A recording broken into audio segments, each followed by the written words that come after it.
प्रशांताय दक्षिणामूर्तये नमः। ईश्वरो गुरुरात्मेति मूर्तिभेद विभागिने व्योमवद्व्याप्तदेहाय दक्षिणामूर्तये नमः। ॐ त्र्यंबकं यजामहे सुगन्धिं पुष्टिवर्धनम्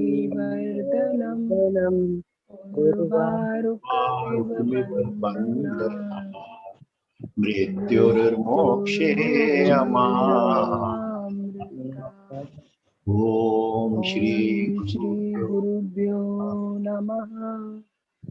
हरि ओम। जय गुरुदेव। ब्यूटीफुल। तो हम लोगों का चल रहा है विभूति योग चैप्टर 10 भगवत गीता का, और आज है पार्ट 3। 23 श्लोकों तक हमने अभी तक विभूति योग में पढ़ लिया। और विभूति योग का जो सबसे बड़ा फायदा है ना, विभूति का मतलब कि जो भी किसमें भी कोई गुण है, विभूति। जैसे कहते हैं ना, कोई बहुत बड़ा ऑफिसर हो गया, विभूति है ये।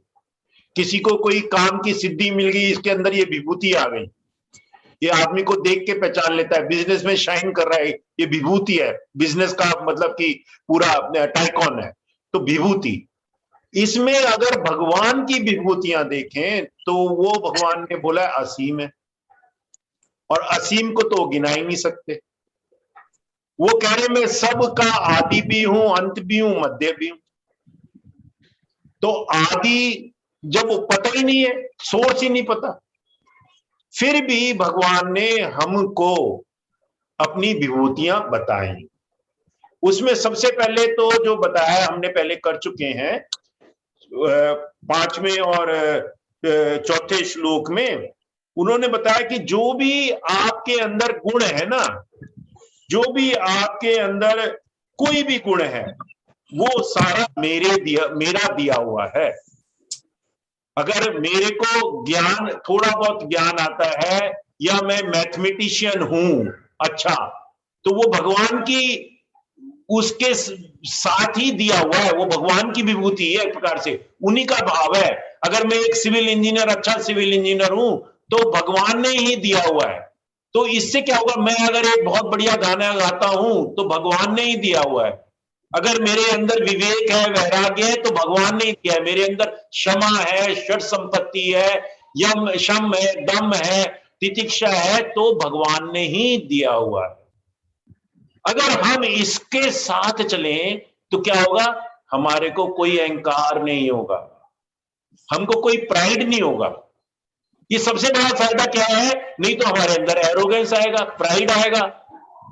मैं बहुत बड़ा टीचर बन गया, इवन आर्ट ऑफ लिविंग में मेरे कोर्स में इतने सारे लोग आते हैं, वो कोर्स भी भगवान का ही दिया हुआ है, वो आदमी भी भगवान। हम तो कहते हैं गुरुजी पता नहीं कहां से भेज देते हैं एडवांस कोर्स में या कहीं, किन लोगों से बात भी नहीं होती, ग्रुप में भी नहीं होते, आ जाते हैं।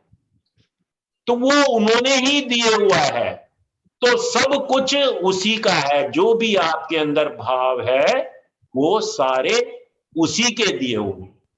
तो एक तो सबसे बड़ी चीज ये है कि इसमें सबसे बड़ा फायदा ये हो गया। फिर उन्होंने बोला कि जितने भी लोग आए हैं दुनिया में, वो सब मेरे की वजह से आए हैं। क्योंकि सबसे पहले महर्षि जन आए, 7 महर्षि जन, और 4 जो आए हैं वो ब्रह्मा के पुत्र आए, वो सब मेरी वजह से आए। तो आप भी मेरी वजह से हो। जब हमने ये सुन लिया कि मैं भी आपकी वजह से हूं, तो फायदा क्या होता है कि मेरे को प्यार हो जाता है, मेरे को सबके प्रति एक बिलोंगिंगनेस हो जाती है। जब सबके प्रति एक बिलोंगिंगनेस हो जाती है तो ड्युअलिटी खत्म हो जाती है। ड्युअलिटी खत्म हो जाती है तो क्या होता है, फियर खत्म हो जाता है। जहां पे 2 है वहीं पे घृणा आ सकती है, नेगेटिविटी आ सकती है, क्रोध आ सकता है, वहां पे अहंकार आ सकता है। जहां पे एक है, ड्युअलिटी खत्म, वहां पे सारी नेगेटिविटी खत्म। तो ये विभूति योग का सबसे बड़ा फायदा ये हो गया कि मेरी नेगेटिविटी खत्म हो गई, और नेगेटिव खत्म हो गई तो पाप खत्म हो गए। उसने बोल ही दिया भगवान ने। जब अर्जुन ने पूछा, पहले तो भगवान ने थोड़ी सी विभूति आपकी बता दी कि मैं जो भी भाव है, जो भी सब कुछ है, जितने भी महर्षि जन आए हैं, ये सब लोग मेरी तरफ से आए, मैं ही हूं ये। उसके बाद में अर्जुन ने पूछा भाई कि और बताओ, बहुत लोगों से मैंने सुना है, और बताओ। तो सबसे पहले उन्होंने जो बोला है कि उसमें बोला है कि मेरा अंत नहीं, और सब भूतों के हृदय में मैं सबका सोल हूं, सब भूतों के। अच्छा, भूत को भी आप क्या समझते हैं? पांचों एलिमेंट भी भूत है, जो भी चर है अचर है सारा भूत है। सबसे पहले जो 20 में बोला चर अचर सारा का सारा भूत ही है, मतलब कि पांचों एलिमेंट्स आ गए। अच्छा, पांचों एलिमेंट में फिर एक एक करके वो सब बताते हैं। सब में प्राण है, सब में सांस है। क्यों प्राण है? अगर पत्थर में प्राण नहीं होते तो पत्थर भी बढ़ नहीं सकता, पृथ्वी भी आपको थाम नहीं सकती अगर पृथ्वी में प्राण ना हो। उसमें प्राण है लेकिन बहुत सूक्ष्म है, स्थिर, तभी वो स्थिर रहती है, तभी वो स्थिर रहती है। और उसमें पृथ्वी में भी जो विशेष चीजें हैं वो भगवान ने कहा मैं ही हूं।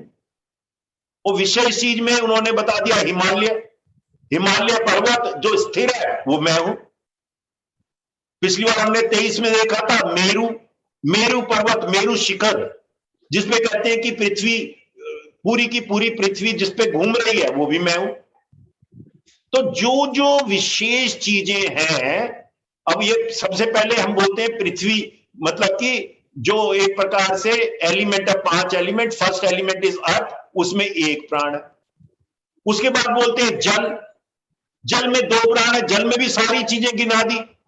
सागर, सागर जो बिल्कुल अद्भुत है वो मैं हूं। गंगा जो बह रही है रिवर वो मैं हूं। फिर अग्नि, तीसरे अग्नि में बोलते हैं कि जो सूर्य का तेज है वो मैं हूं। जो आकाश में चंद्रमा है वो मैं हूं। जो मरीची, मरीची का पिछली बार एक आया था 23 में मरीची बहुत ही बढ़िया, लाइटनिंग, जो आकाश में लाइटनिंग होती है। जब आपके अंदर लाइटनिंग हो जाए, जैसे आपने सुदर्शन क्रिया करी तो आपके अंदर एक प्रकार से प्राण की वो हो गई, प्राण बढ़ गए, लाइटनिंग हो गई, तो वो मैं हूं। जो आपके अंदर उत्साह आया, एंथुसिज्म आया क्रिया करने के लिए बाद में, वो मैं ही हूं। तो तीसरा एलिमेंट जो है ना फायर, जो पृथ्वी में बता दिया, जल में बता दिया, फायर में बता दिया, एयर में, एयर में बोलते हैं जो सबसे बढ़िया तेज है, एयर की गति है वो मैं हूं। एयर की गति बता दी मैं हूं। और एयर जो है ना प्यूरिफाई करता है। हर टाइम में आप सांस ले रहे हो ऑक्सीजन और छोड़ रहे हो कार्बन डाइऑक्साइड, तो हमारे अंदर से कार्बन डाइऑक्साइड क्या, नेगेटिविटी, सारा एयर प्यूरिफाई कर रहा है, और वो कह दिया एयर में हूं। वो पावक शक्ति, प्यूरिफाई करने की शक्ति, वो पवन से पावक, पवित्र, वो पवित्र करने की शक्ति मैं हूं। तो एयर आ गया। एयर के बाद में आकाश में सब चीजें हो रही हैं। आकाश के बाद में उसमें आ गया ट्री, ट्री में बता दिया पीपल, वृक्ष में हूं। क्यों? पीपल क्या है? ऑक्सीजन, 24 घंटे ऑक्सीजन देता है। और गुरुदेव बोलते हैं कि पीपल ट्री के सब गांव में पीपल ट्री होते ही होते थे, पीपल ट्री होते ही होते थे। और पीपल ट्री के नीचे ही बैठ के पंचायत लगती थी क्योंकि ऑक्सीजन मिलती है। और कहते हैं किसी को कोई डिप्रेशन हो जाता था तो उसको कहते थे कि पीपल ट्री के 108 चक्कर लगा, पीपल ट्री के बैठ के भजन कर, पीपल ट्री में हूं। तो ये ट्रीज में, और बोल दिया कि मैं सबका सीड हूं। कहते आपके हाथ में एक बीज रख दें तो बीज क्या, बीज ही नहीं है वो ट्री भी मैं ही हूं, ट्री में फल भी मैं ही हूं, और फल से वो जो द्वारा बीज निकले वो भी मैं ही हूं। मतलब कि अनगिनत, असीम। ट्री, ट्री के बाद में आए पशु पक्षी, पशु पक्षी में बोल दिया, पक्षी में बोल दिया गरुड़ में हूं। सांप में बोल दिया वासुकी में हूं। जल में रहने वाले में बोल दिया मगर में हूं। मतलब जो भी विशेष है वो मैं हूं, वही विभूति है। पशु पक्षी में और लायन में हूं, हाथियों में सुंदर हाथी ऐरावत में हूं। इस तरह से वो हर एक श्लोक में इसका वर्णन करते जा रहे हैं और बहुत ही सुंदर से कर रहे हैं। गांव में कहते कामधेनु गांव में, तो इस तरह से गरुड़ में हूं।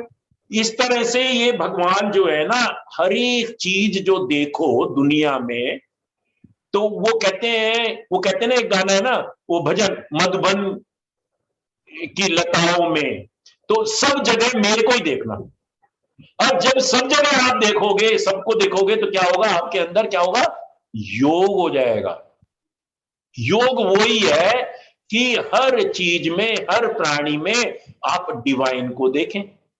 आप डिवाइन को देखोगे हर चीज में, हर प्राणी में, तो योग हो गया। बस सुदर्शन क्रिया करने के बाद में भी तो योग ही हो जाता है। आप बिल्कुल ब्लिसफुल रहते हैं, योग में भी ब्लिसफुल रहते हैं, वंडर में रहते हैं, उत्साह में रहते हैं, और आपको कोई नेगेटिविटी नहीं होती। तो उसमें क्या होता है, जितनी भी चीजें यूनिक हैं, ग्रैंड हैं, ब्यूटीफुल हैं, मैजेस्टिक हैं, सब मैं ही हूं।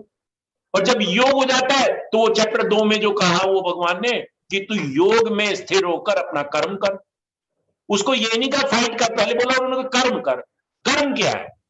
कर्म यही है कि तू क्रेविंग और अवर्शन से हट जा।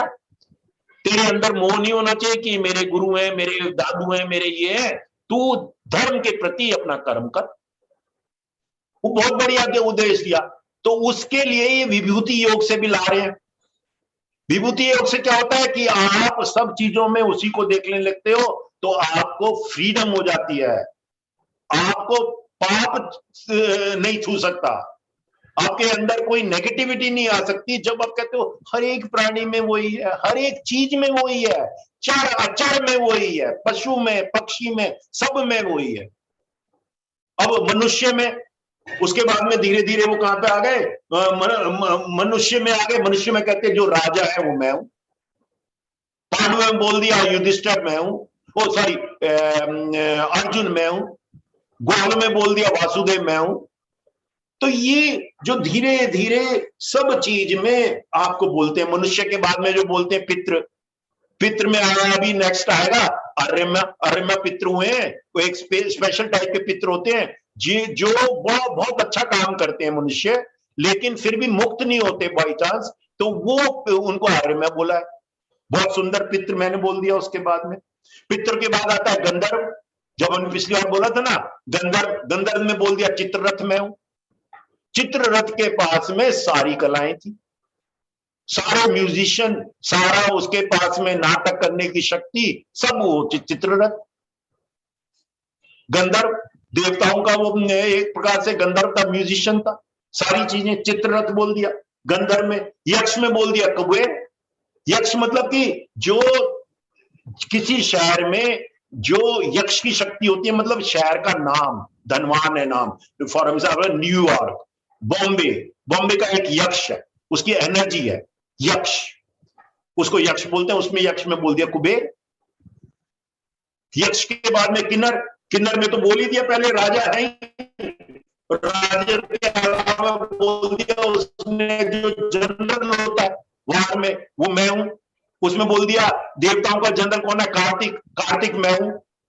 शिव के जो दूसरे पुत्र हैं कार्तिक, वो मैं, स्कंद भी बोलते हैं उनको, वो मैं हूं। किन्नर, किन्नर के बाद में आ गए देवता। देवता में बोलते हैं मैं नारद हूं। देवता में बोल दिया नारद मुनि में हूं। उसके बाद में देवता के बाद में गुरु आए या सिद्ध पुरुष आए, उसमें बोल दिया बृहस्पति में हूं। और बोल दिया मैं कपिल मुनि हूं।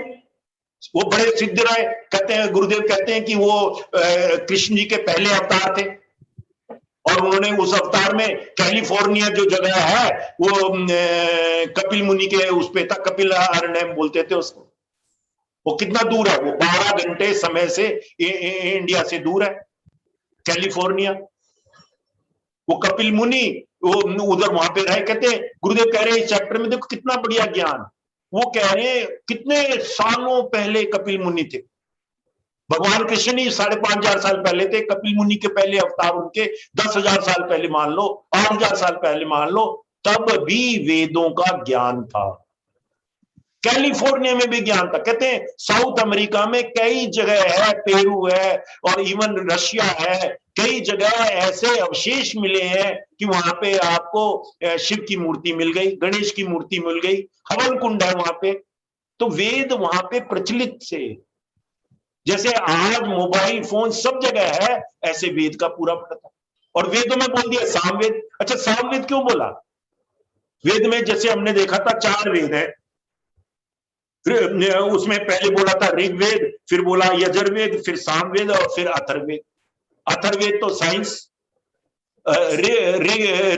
ऋग्वेद जो ज्ञान,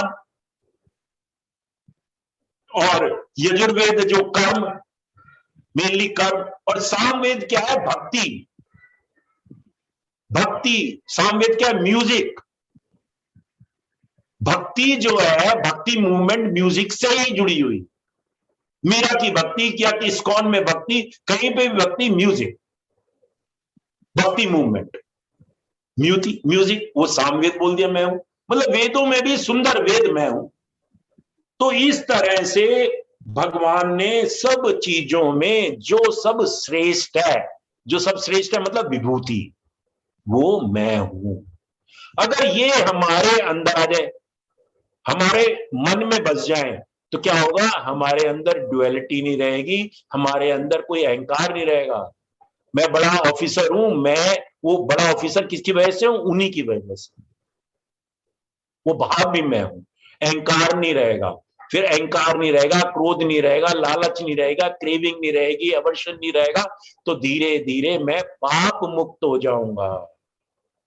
this is such a beautiful knowledge, such a wonderful knowledge. और मैं आदि भी हूं, अंत भी हूं। वो कह रहे हैं, बच्चे को तो बोलते ही भगवान का रूप, वो कह रहे हैं कि यार बच्चे को छोड़, यूथ में भी मैं ही हूं, बुढ़ापे में भी मैं ही हूं, और जब तुम चले जाते हो तो पितृ भी मैं ही हूं, और जब तुम सारे जब चले जाते हो तो 5 भूतों में तुम का हो जाता है। राम नाम सत्य है। तो वो सारा का सारा सब में समय भी बोल दिया मैं ही हूं। तो ये सब चीजें अगर हम समझ लें, हमारे अगर कण कण में ये व्याप्त हो जाए कि उसके अलावा कुछ नहीं है, तो क्या होगा? योग हो जाएगा। योग हो जाएगा तो आप पाप मुक्त हो जाओगे, कोई फियर नहीं रहेगा, फ्रीडम हो जाएगी। This is such a beautiful, और ये पूरे के पूरे चैप्टर का निचोड़ है। वो एक एक करके सब बताते हैं। वैसे तो बोल दिया मेरी असीम विभूतियां है, फिर भी थोड़ी थोड़ी बताई हैं। और उसके बाद में तो 11वें चैप्टर में फिर अपना विश्व रूप दिखाएंगे ही। तो थोड़ी थोड़ी जो हमने अभी तक 23वें तक देखी है, 24 से लेके 32वां, सुमन जी बोलिए। जय गुरुदेव भैया। आवाज आ रही है भैया? जी जी, बढ़िया। वसुदेव सुतं देवं कंस चाणूरमर्दनम् देवकी परमानन्दं कृष्णं वन्दे जगद्गुरुम् कृष्णं वन्दे जगद्गुरुम् पुरोधसञ्च मुख्यं मां विद्धि पार्थ बृहस्पतिम् सेनानीनामहं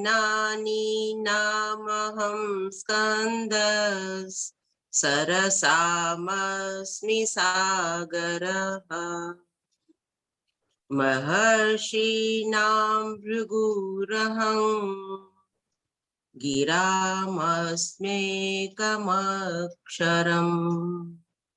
यज्ञान्यं जप्यज्ञोऽस्मि स्थावराणां हिमालयः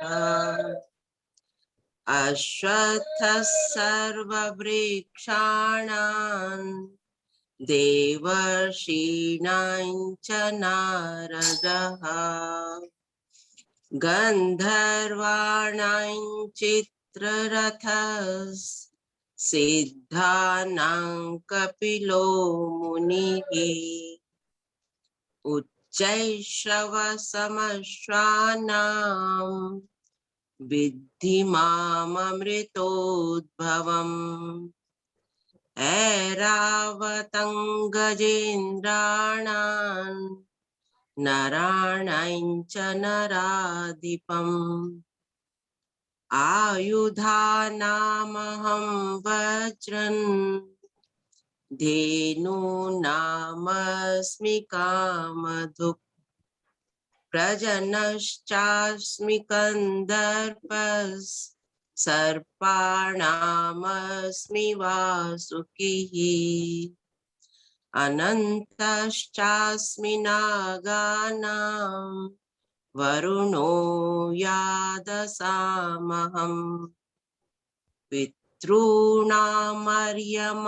चास्मि यमः संयमतामहम् प्रह्लादश्चास्मि दैत्यानां कालः कलयतामहम्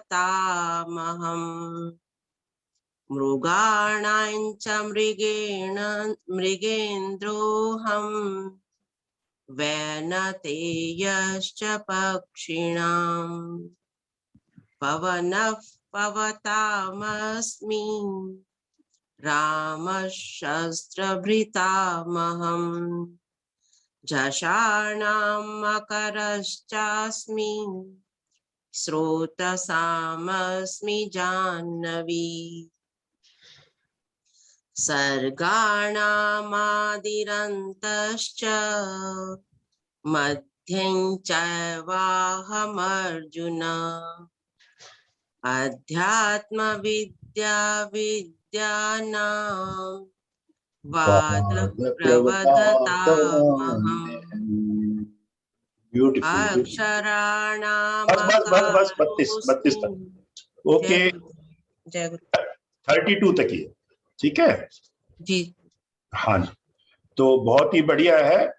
पिछली बार हमने 23वें श्लोक तक किया था और मैंने ये सूक्ष्म रूप में नटशेल में सारा विभूति योग मैंने अभी बता ही दिया आपको, और उसमें अब एक एक करके लेते हैं।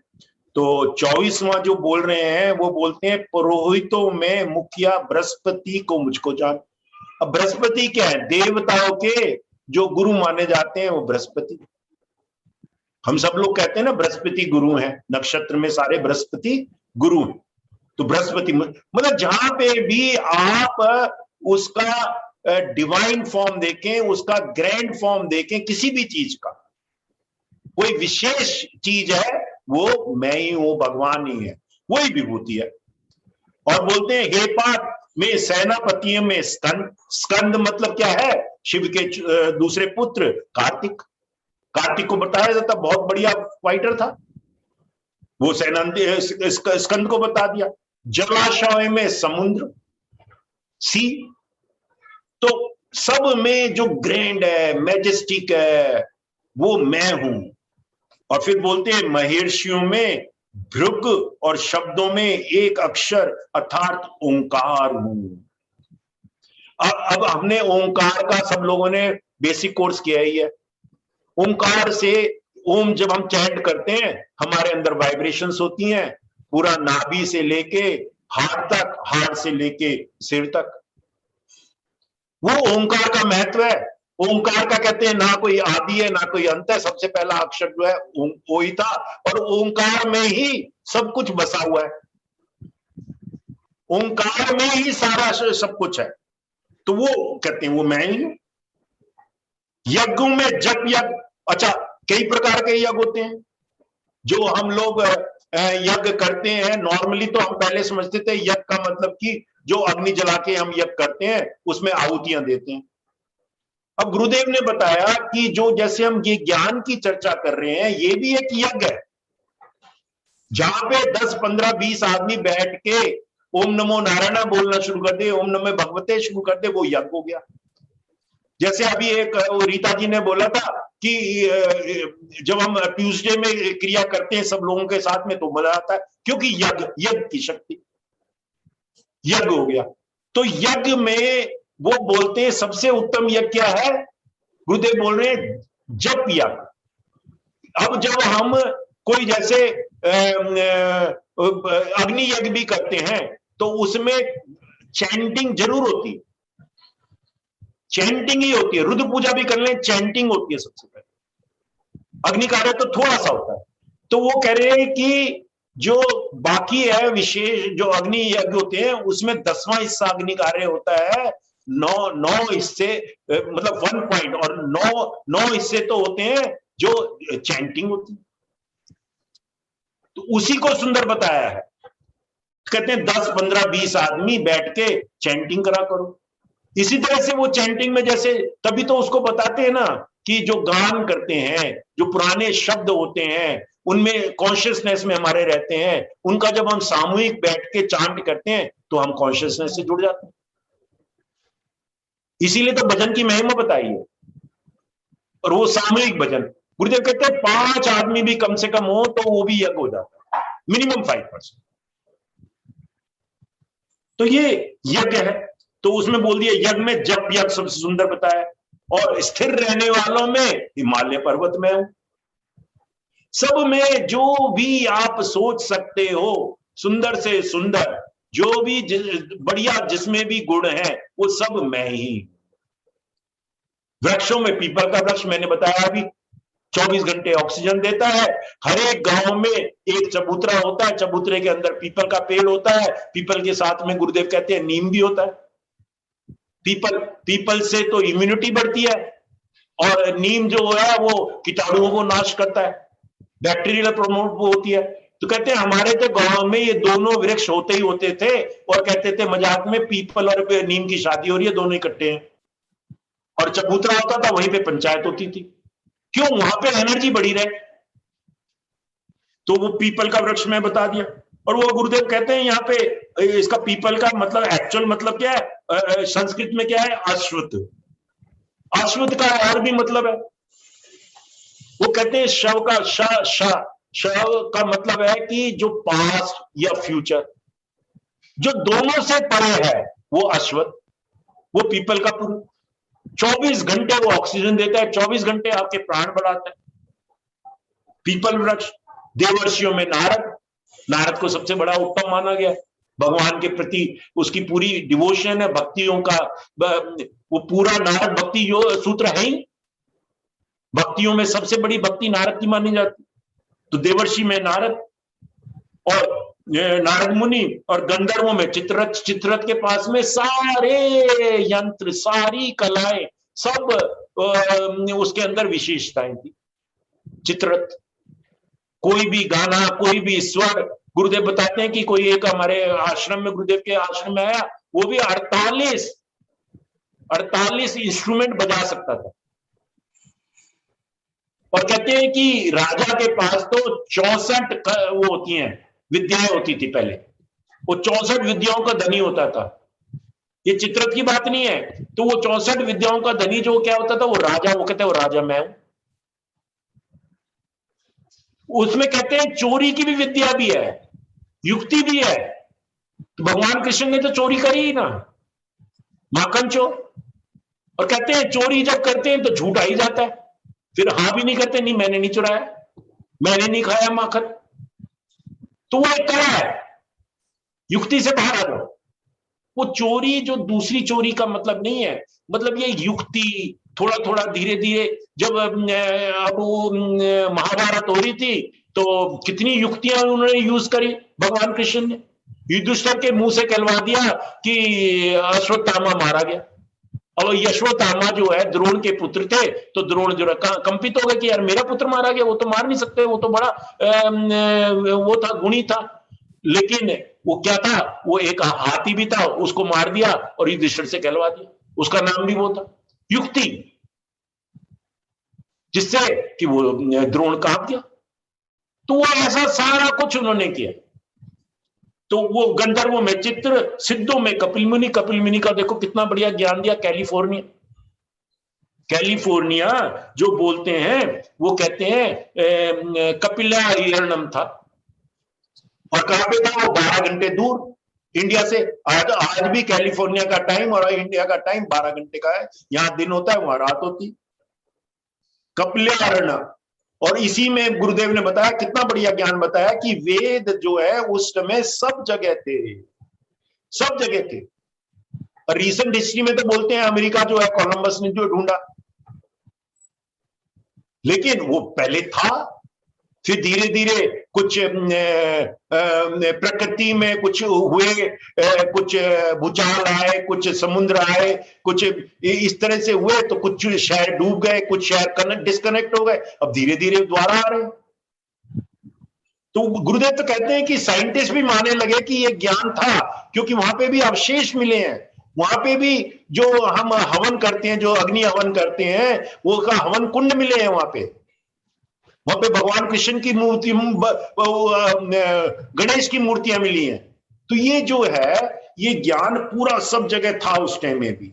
सिद्धों में कपिल मुनि हूं, कैलिफोर्निया से देखो, ये गुरुदेव भी जोड़ सकते हैं, कपिल मुनि हूं। तो उस टाइम में घोड़ों में अमृत के साथ उत्पन्न होने वाला उच्च श्रवा अति उत्तम घोड़ा माना गया है। हाथियों में एरावत हाथी माना गया है। मनुष्य में राजा मेरे को क्योंकि राजा में बोलते हैं कि 64 शास्त्र होते थे, 64 विद्याएं होती थी, उसको पढ़ना पड़ता था।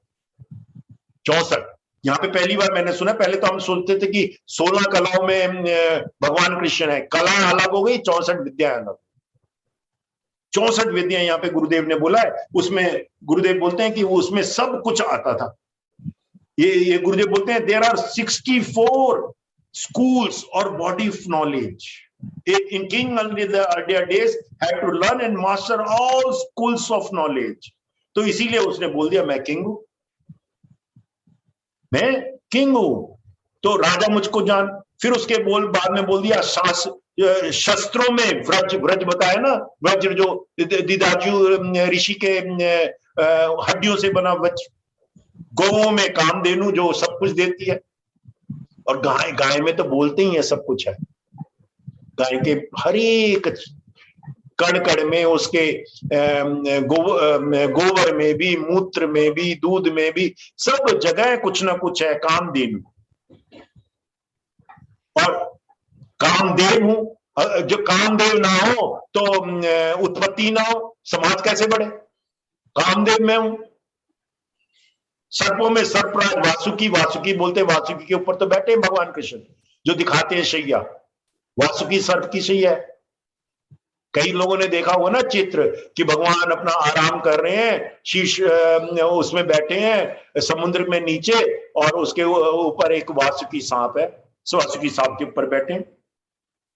और मैं नागों में शेष नाग और जलचरों का अधिपति वरुण देवता हूं। और पितरों में अर्म्य नामक पितर माने गए हैं, जो बहुत अच्छा काम किए। और शासन करने वाले में यमराज के बिगड़ तो कुछ चलता नहीं है ना। यमराज तो आप रहो ना रहो, यमराज रहता है, यमराज का शासन चलता है, वो शुरू से आखिर तक है। जब से सृष्टि बनी है यमराज रहा। और देखो उन्होंने छोड़ा नहीं, दानव में भी बोल दिया। दानव में हिरण्यकश्यप नहीं बोला, दानव में रावण नहीं बोला, कंस नहीं बोला, दानव में प्रहलाद बोला, जिसमें भक्ति थी विशेष गुण। दानव में प्रहलाद। और समय हूं, समय मतलब कि जो सेकंड कह सकते हो, घड़ी कह सकते हो, मिनट कह सकते हो, आवर कह सकते हो, ईयर कह सकते हो, वीक कह सकते हो, वो सारा का सारा जो गणना है वो मैं हूं, वो मैं हूं, समय मैं हूं। पशुओं में मृगराज सिंह और पक्षियों में गरुड़। मतलब जो भी सब चीजों में उत्तम है, विशेष है, ग्रैंड है, वो यूनिक है, वो मैं हूं। बस इसी को, इसको 4 शब्दों को याद करो, ब्यूटीफुल, यूनिक, ग्रैंड, मैजेस्टिक, वो मैं हूं, वो भगवान है। तो सब चीजों में, चर अचर में आप उसी को देखो। जब चर अचर में उसको देखोगे तो योग हो जाएगा। जब योग हो जाएगा तो 32वां श्लोक भी जो है ना वो बहुत सुंदर है कि सृष्टियों का आदि अंत और मध्य भी मैं ही हूं। अनंत, अनंत है वो, उसकी विभूतियां अनंत है, उन्होंने बोल ही दिया। जब अर्जुन ने पूछा कि और भी बताओ, कई लोगों ने बोला है, तो बोला उसने कि भगवान ने 19 में बोला मेरी दिव्य विभूतियां अनंत है, लेकिन तेरे तेरे कल्याण के लिए, अर्जुन को बोलते हैं तेरे कल्याण के लिए कुछ प्रमुख मैं कहूंगा, प्रधानता से मैं कहूंगा। और कहते हैं कि संपूर्ण भूतों का आदि मध्य और अंत भी मैं हूं, और यहीं पे वो द्वारा बता रहे हैं। ये देखो आदि अंत और मध्य कई बार रिपीट हुआ है, आखिर में भी रिपीट होगा, उसी को समझ ले तो बात खत्म। विद्याओं में अध्यात्म विद्या सबसे बड़ी विद्या मानी जाती है, परा विद्या, ब्रह्म विद्या। और यहाँ पे जो बोला ना, परस्पर विवाद करने वाला तत्व निर्णय के लिए किए जाने वाला वाद मैं हूं, इस पे गुरुदेव ने बहुत बोला है, आर्गुमेंट्स, वाद विवाद। यहाँ पे अर्जुन को भी उसने ये नहीं बोला डायरेक्टली, उसको बार बार कुछ ऐसा छोड़ गए कि वो कुछ प्रश्न पूछे, कुछ प्रश्न पूछेगा। ऐसे गुरुजी बोलते हैं कि गुरु को भी ना कुछ बोलना नहीं चाहिए जब तक कोई प्रश्न ना बोले। एक किसी चीज पे चर्चा तो अलग है, कोई विषय पे, अदरवाइज ऐसे ही नहीं बोलना चाहिए। कोई प्रश्न मन में उठे, वाद विवाद होए, और वाद विवाद का उसके बाद में जो दूसरा बंदा है वो समझ जाए, उसको आर्गुमेंट उसके खत्म हो जाए, और वो उसका बाद में प्रवाद हो जाए। प्रवाद का मतलब निर्णय हो जाए कि हाँ I accept, yes I accept. पहले मैं फॉर एग्जांपल कि मैं किसी के अगेंस्ट बोलना चाहता हूं और कोई फॉर बोलना चाहता है, दोनों में वाद विवाद हो जाता है। तो स्कूलों में भी वाद विवाद कराते हैं, वकील वाद विवाद से ही जीतते हैं।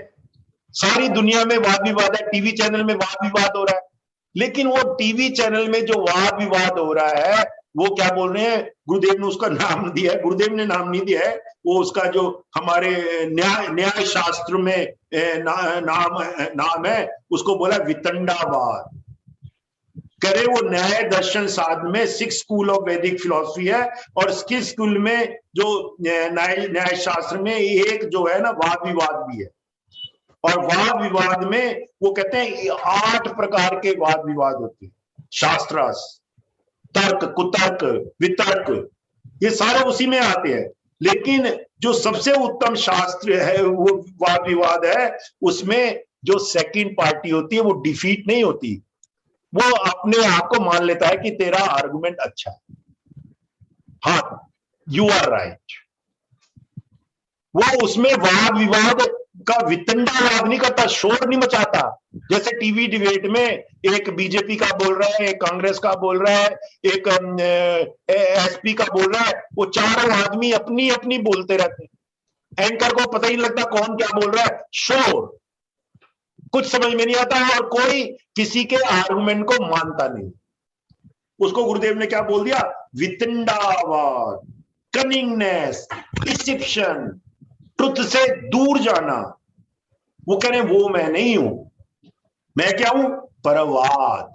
परवाद में मतलब क्या होता है, सेटल हो गई चीज सेटल हो गई, मैंने मान लिया, हाँ तुम करेक्ट हो, परवाद। उसके बाद में शांति हो गई।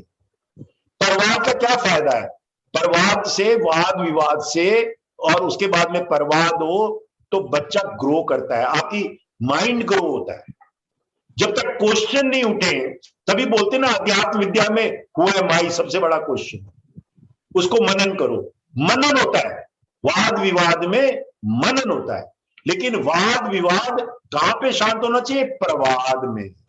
प्रवाद में जब क्या होगा शांत, तब दोनों मान लेंगे, दोनों पार्टीज मान लेंगी, आपके अंदर कुछ ज्ञान की तरंग हो जाएगी, हाँ वाह, आंखें खुल जाएंगी, हाँ वाह मजा आ गया। ऐसे ही विभूति योग में हमने सुन लिया और पूरा उस पर मनन किया, तो हम दुनियादारी में जाएंगे, हर एक चीज में उसी को देखने लगेंगे। जब हर एक चीज में उसको देखने लगेंगे तो कोई आपका दुश्मन नहीं, कोई किसी से आप चीटिंग नहीं करोगे, किसी से वैर नहीं करोगे, तो आपका जो है एकदम क्या होगा, आप पाप से खत्म हो जाओगे। यही उन्होंने तीसरे श्लोक में शुरू करने से पहले ही बोल दिया था कि मैं ये इसलिए कह रहा हूं क्योंकि तू पाप मुक्त हो जाएगा। विभूतियों का सुनने का मतलब क्या है? बोलते हैं जो मुझे अजन्मा अर्थात वास्तव में जन्म रहित अनादि और लोगों का महान ईश्वर तत्व से जानता है, जो तत्व से जानता है, परमात्मा से जानता है। तीसरे में बोला वह मनुष्य में ज्ञानवान पुरुष संपूर्ण पापों से मुक्त हो जाता है। तत्व से जाना कि वो ही सब जगह है, ये भी बार बार बोला इन्होंने। पाप से आप मुक्त हो जाओगे। पाप में सारी नेगेटिविटी आ जाती, सारे सिंस आ जाती, सब से आप मुक्त हो जाओगे। वही जो बताया है वो बिल्कुल उसको क्या बोल दिया, परवाह, फाइनल कंक्लूजन। तो यहीं पे आज विश्राम करते हैं और बहुत ही सुंदर है, बहुत ही बढ़िया है और देखा जाए तो डीप है, सूक्ष्म है, लेकिन एक बार ही समझ में आ जाए तो क्या है, मस्त है। एक बार ही समझ में आ जाए तो आप मस्त हो जाते हो। इसमें फिर गुरुदेव ने बोला है कि दुख और हानि रहेंगे ही रहेंगे। आपके जब आपका शरीर है तो शरीर में कुछ ना कुछ रोग आएगा भी। शरीर धीरे धीरे बड़ा होगा, वृद्ध अवस्था में आएगा तो शरीर में कुछ ना कुछ आपके अंदर रोग भी आएंगे। लेकिन जब आप उस विभूति के साथ में रहते हो तो वो आपको तंग नहीं करेंगे, क्योंकि तब आप योग में आ जाते हो। ये विभूति, ये सब, इसका फायदा क्या है? इसका फायदा यही है कि आप यूनियन में आ जाते हो। योग का मतलब union with the divine. Her time सोते, खाते, पीते, नहाते, सब कुछ पूजा करते हुए भी आप योग में स्थिर रहते हो, तो वो ही इसका पर्पस है। धीरे धीरे आप, योग का मतलब एक ये भी कह सकते हैं कि कोई क्वेश्चन नहीं, वंडर में आ जाते, मान जाते हो हाँ वही शक्ति है, वही असीम चेतना है, उसके अलावा कुछ और है ही नहीं, वही पर्पस है। वो दूसरे चैप्टर में भी बता दिया, अर्जुन को बता दिया दूसरे चैप्टर में भी कि तू कर्म कर योग में स्थिर होकर, और योग में स्थिर होकर तेरे को पता लग जाएगा कौन चीज अच्छी है, क्या करना है क्या नहीं करना, धर्म के अनुसार कर्म करना है। ड्यूअलिटी खत्म हो जाती है। ड्यूअलिटी तो तब देखते हैं ना, मेरा गुरु, मेरा दादू, मेरा कजिन ब्रदर, मेरा मेरा सब करते हैं। लेकिन जब आपने योग में स्थिर हो गए तो उसके अवगुण दिखने लगे। जब अवगुण दिखने लगे तो क्रेविंग और अवर्शन से दूर हो गए, तो धर्म के अनुसार आप उसका वध भी कर देते। अब भगवान कृष्ण ने तो अपने मामा का ही वध कर दिया। क्यों कर दिया? वो क्रूर था। तो ये जो ज्ञान है ना, ये इसीलिए बोलते हैं कि योगस्थ कुरु कर्माणि, योगस्थ में स्थिर होके तू कर्म कर। अब हम लोग सब आए हैं तो कर्म तो करना ही है। कर्म में सब कुछ आ जाता है। आप सवेरे से शाम तक अपने शरीर के लिए भी कर्म करते हो, खाना खाने के लिए भी कर्म करते हो, खाना बनाते भी हो, कुछ परिश्रम भी करते हो, स्कूल में भी जाते हो, कॉलेज में भी जाते हो, कुछ आप ऑफिस में भी जाते हो या फैक्ट्री में जाते हो, कुछ कर्म करते हो, पैसे कमाते हो। तो वो कैसे करना है? योगस्थ होके। और योगस्थ होने का सबसे बढ़िया उपाय हर एक चैप्टर बाई चैप्टर ले जा रहे हैं। विभूति में देखोगे, उसको देखोगे हर जगह, तो आप यूनियन में आ जाओगे, उसके साथ यूनियन में आ जाओगे, बात खत्म। यूनियन में आ जाओगे तो ममता जी का पिछली बार प्रश्न था, समर्पण में आ जाओ, समर्पण में हो जाओगी, बात खत्म। तो ये बहुत ही सुंदर, बहुत ही विशेष, बहुत ही बड़ी। किसी का कोई प्रश्न हो तो बताइए। Anybody wants to say anything. देखो 5-6 श्लोक गुरुदेव इस पे बोला, कितना है, कितना बोला है। ये एक ही चैप्टर है और गुरुदेव ने ये चैप्टर में कोई ज्यादा श्लोक भी नहीं है, 42 श्लोक है खाली, और गुरुदेव ने इस पे मतलब कि इतना बोला है कि हम इसको 4 पार्ट में कर, 4 पार्ट में करना। तो ये मतलब 60 पेज इस पे गुरुदेव ने बोले, 60 पेज तक। सच्चे ब्यूटीफुल, सच्चे वंडरफुल नॉलेज। और इसीलिए हम योग में जब स्थापित हो जाते हैं तो गुरु की भी चर्चा इसीलिए करते हैं, क्योंकि गुरु से हमको ये मिल ही रहा है, विशिष्ट चीजें मिल रही। हाँ, कुछ पूछना चाहते हैं? Anybody wants to ask anything? जय गुरुदेव। हाँ, जय गुरुदेव वाष्णेय जी। सर, एक डाउट था कि जब सभी में परमात्मा व्याप्त है, सभी जगह है, तो जो सबसे ग्रांड और सबसे मैजेस्टिक और सबसे ग्रेट विभूतियां हैं, उसी में क्यों बताया है, सभी चीजों में क्यों नहीं बताया? शंकराचार्य ने एक जगह ये क्वेश्चन सर, जैसे शंकराचार्य ने एक जगह बताया था कि जब एक शिष्य ने महावत आ रहा था और हाथी पागल हो गया था, तो उसने कहा कि महावत को मत देखिए, महावत की बात नहीं सुनी आपने। तो ये चीज तो उसने देखा कि हाथी में भी है और महावत में भी है, परंतु ये सिर्फ अर्जुन में है, बाकी में मतलब प्रहलाद में है, बाकी में भी तो है ना भगवान। सब में भगवान है, उस भगवान को आपको जगाना है। वो भगवान जगाने के लिए आप भजन कर सकते हो, क्रिया कर सकते हो, योगा कर सकते हो। भगवान सब में, पहले बोल दिया उन्होंने, सबके हार्ट में जो सोल है वो मैं ही हूं। चर अचर सब में, पशु पक्षी सब में मैं हूं। पहले तो वो बोल ही दिया, लेकिन दिखता कहां पे हूं? दिखता कहां पे हूं? वो विशेष गुण में मैं दिखता हूं। अगर मैं थीफ में, हम WPSU कोर्स लेते हैं, आपको पता है, wellness program for substance user. अगर एडिक्ट में हम अच्छी चीजें ना देखें तो उसका कोर्स ही नहीं ले सकते। वो तो किसी परिस्थिति विशेष में वो एडिक्ट हो गया। अगर हम प्रिजन में कोर्स लेते हैं तो हमको पता है कि इसके अंदर भगवान है, इसके अंदर दैवीय गुण है, लेकिन किसी परिस्थिति में इसने जो है राक्षसी गुण ले लिए। वो राक्षसी गुण को खत्म करें तो सब में भगवान देखता है। इसमें गुरुदेव ने बोला बार बार कि अर्जुन ने नहीं पूछा, पिछली बार मैंने बोला भी था उस पे, आपके प्रश्न पे, कि दुर्योधन में भी तो भगवान है, तो दुर्योधन के आगे क्यों जा रहा था? तो उन्होंने कहा कि दुर्योधन जो है वो उस गुण के साथ में, भगवान के गुण के साथ में नहीं है, उसके भगवान के गुण ज्यादा हो गए। यहीं पे तो क्या बोलते हैं ना, यहीं पे तो आपको फ्रीडम दी हुई है। मनुष्य योनि में यही तो फ्रीडम दी हुई है आपको। इतनी सी चॉइस दे रखी है, और इतनी सी चॉइस की वजह से आप देवता बन जाते हो, या आप अवतार बन जाते हो, एनलाइटन मास्टर बन जाते हो, या आप दस्ते दस्ते एक आप कह सकते हो कि एक राक्षस प्रवृत्ति में आ जाते हो, एक टेररिस्ट प्रवृत्ति में आ जाते हो। समझ रहे हो ना? ये बहुत ही सुंदर है, बहुत बढ़िया है। पहले ना हम मानते थे, मेरे को ऐसा प्रश्न आता था कि यार हम जो है सनातन धर्म से हैं, और सनातन धर्म में ही हमको बताया। यहाँ पे एक और बात बताइए, रामबाण कहते, मैं उसमें देखा जाए तो जो धनुषधारी हैं उसमें उन्होंने बोला राम, क्योंकि राम का बाण निकल गया तो वो कहीं ना कहीं किसी के दुर्गुण को ही शांत करेगा, किसी अहंकारी को ही शांत करेगा। तो मैं पहले सोचता था ये मुस्लिम है या क्रिश्चियंस हैं या बुद्धिस्ट है या दूसरे धर्म वाले हैं, ये भगवान को कैसे पहुंचते होंगे। तो अब धीरे धीरे जब गुरुदेव के चरणों में आए तो गुरुदेव ने बताया सब में भगवान है, क्रिश्चियंस में भी सब में भगवान है।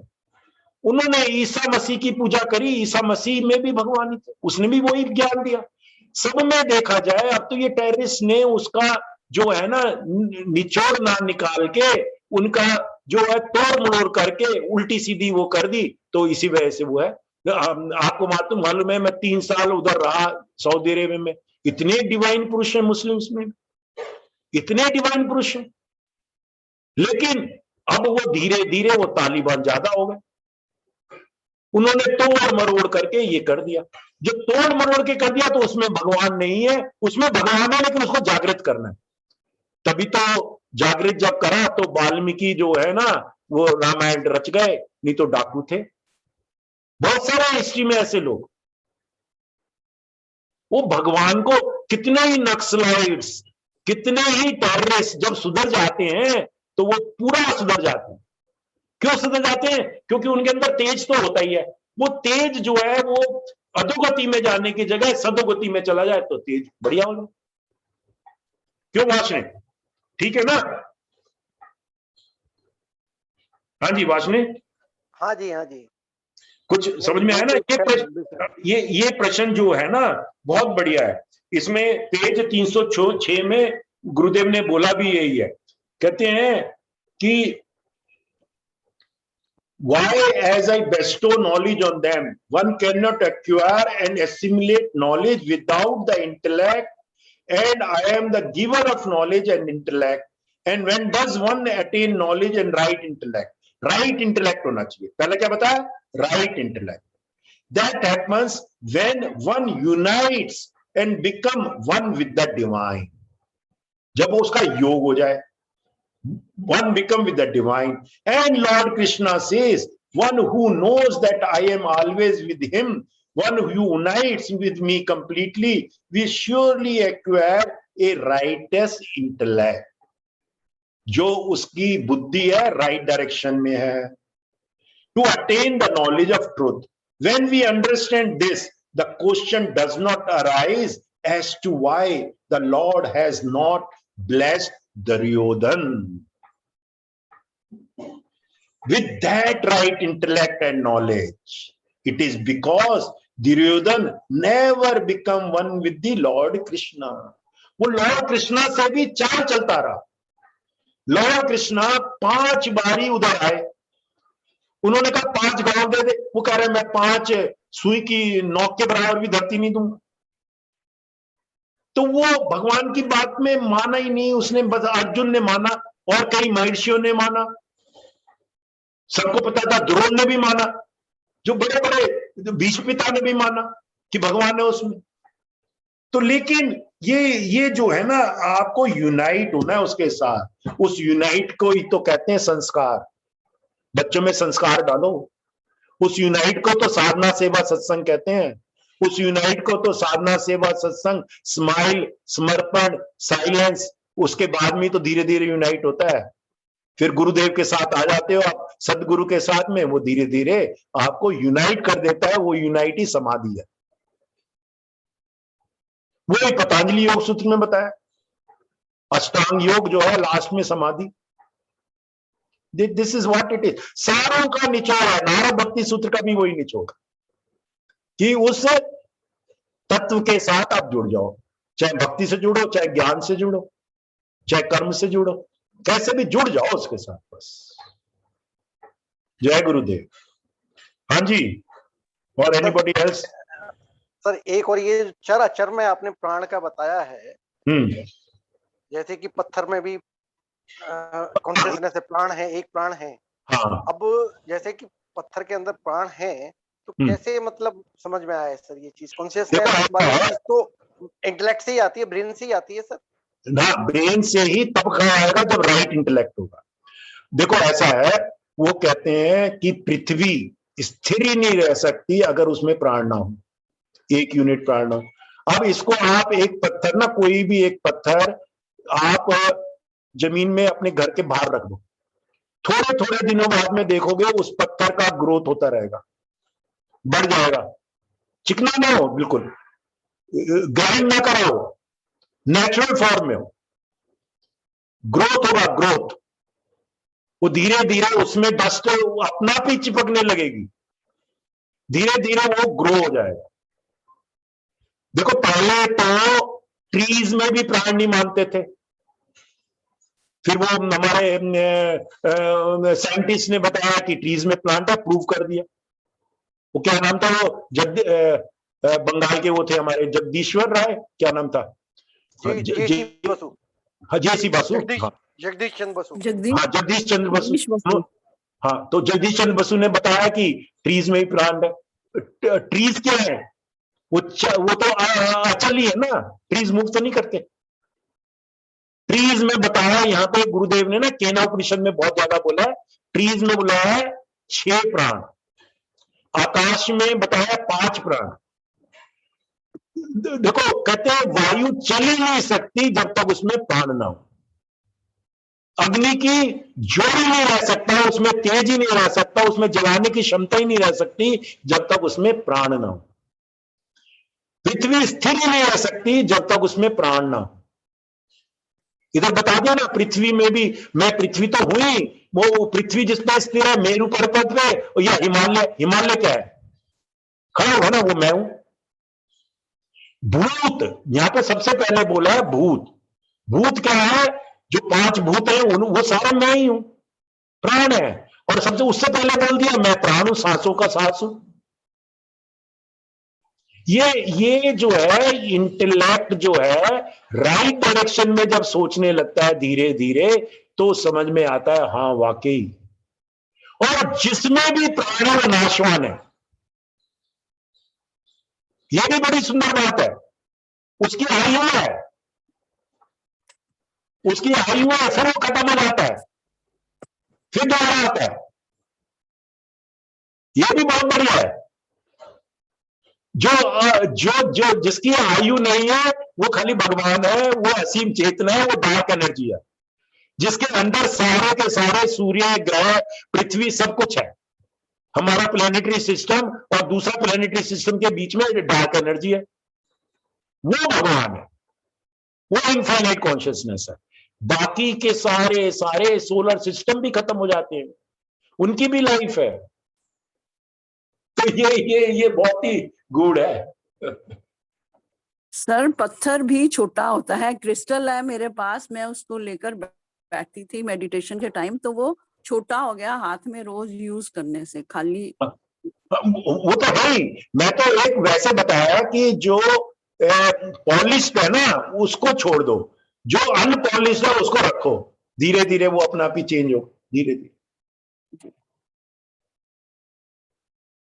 तो ये तो है ही। ये एक गुरुदेव ने इसमें बहुत बढ़िया बोला है, उसी में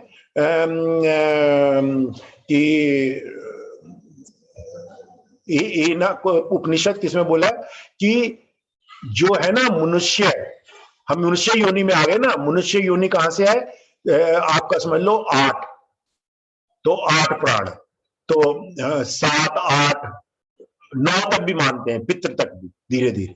तो इसमें आने के बाद में बहुत कम चांस है कि आप नीचे वाले योनि में जाएं।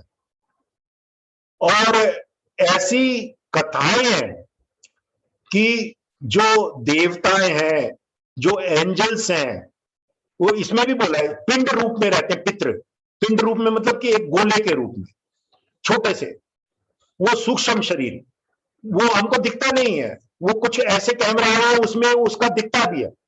और जैसे हम मानसरोवर कैलाश पर्वत गए थे, तो कैलाश पर्वत में कभी भी चले जाओ, वहां पे कैलाश पर्वत में आपको सारे देवी देवता दिख जाएंगे।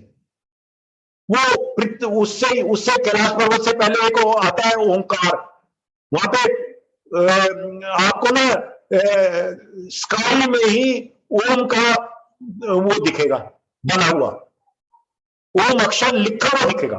और वो कौन बनाता है, प्रकृति में ही बन जाता है। तभी बोला ना ओम जो है वो शुरू से बना हुआ है।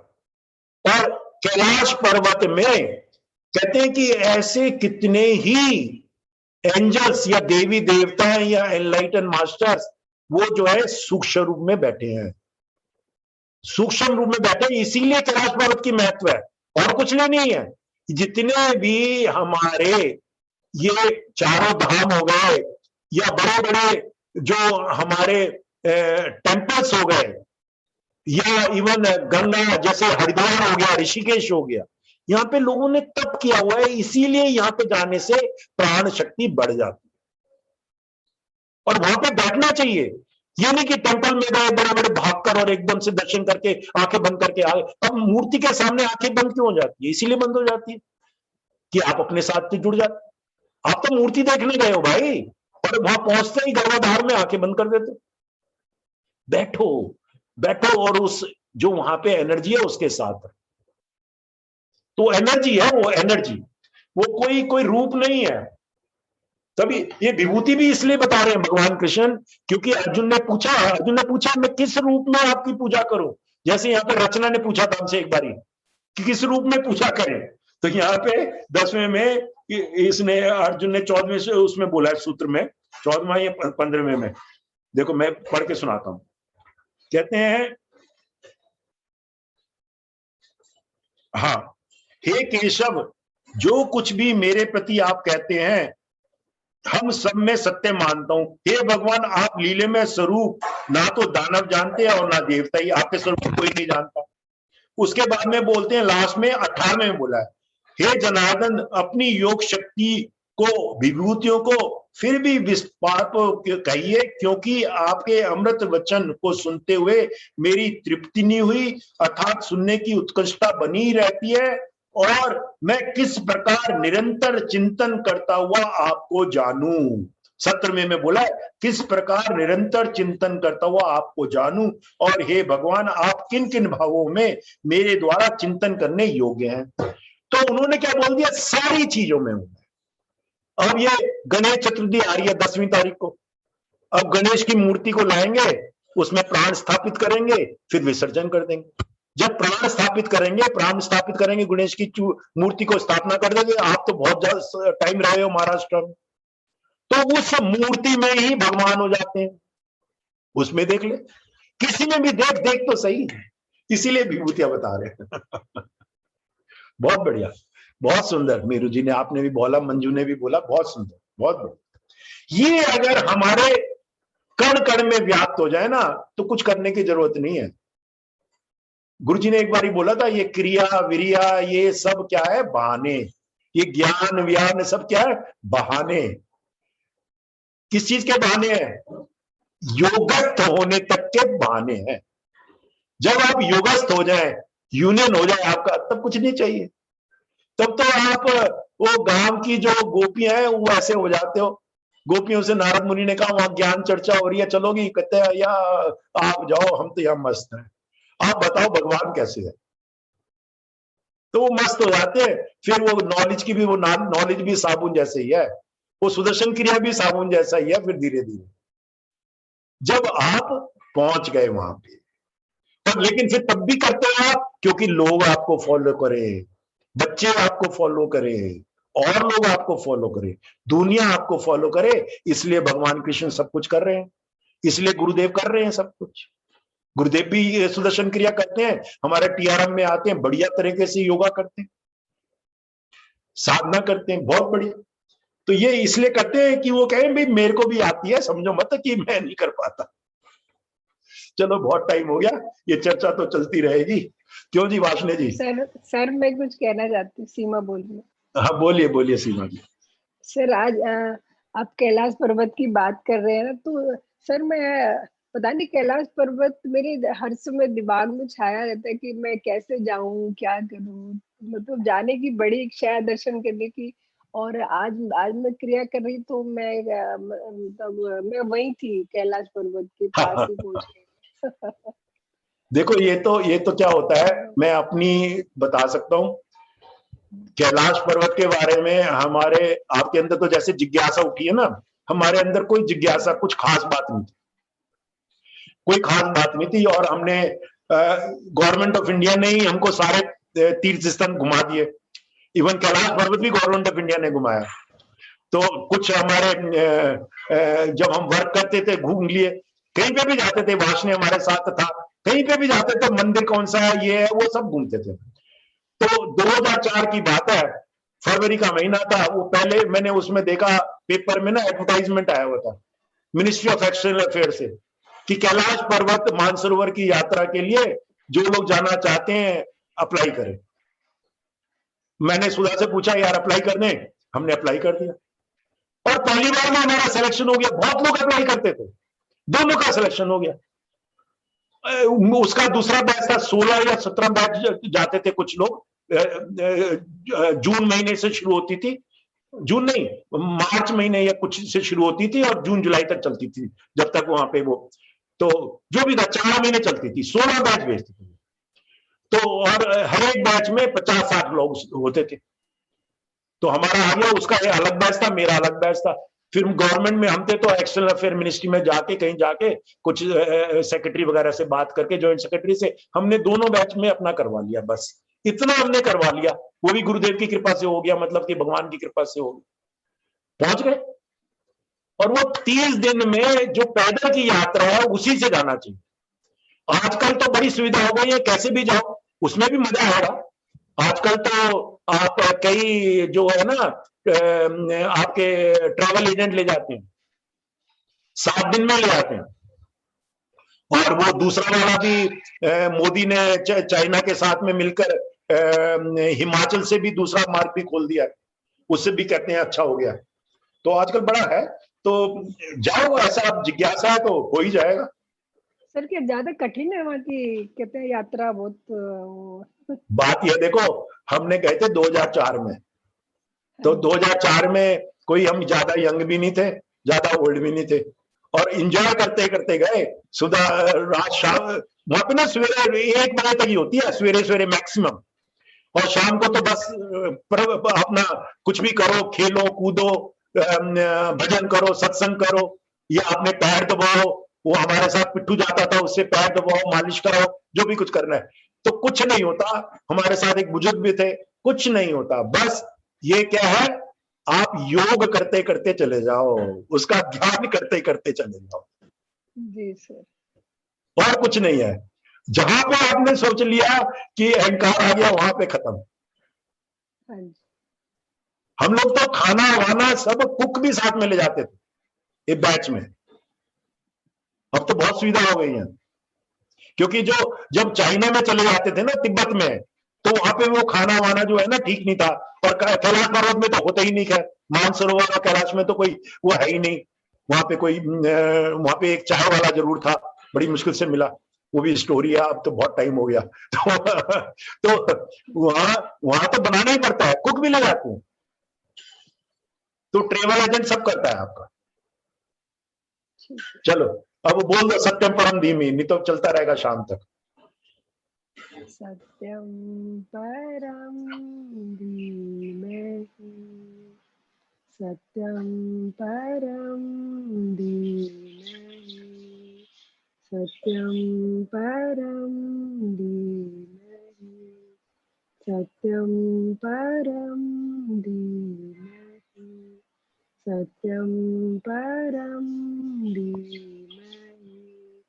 सत्यम परम धीमहि, सत्यम परम धीमहि, सत्यम परम धीमहि, सत्यम परम धीमहि, सत्यम परम धीमहि, सत्यम परम धीमहि।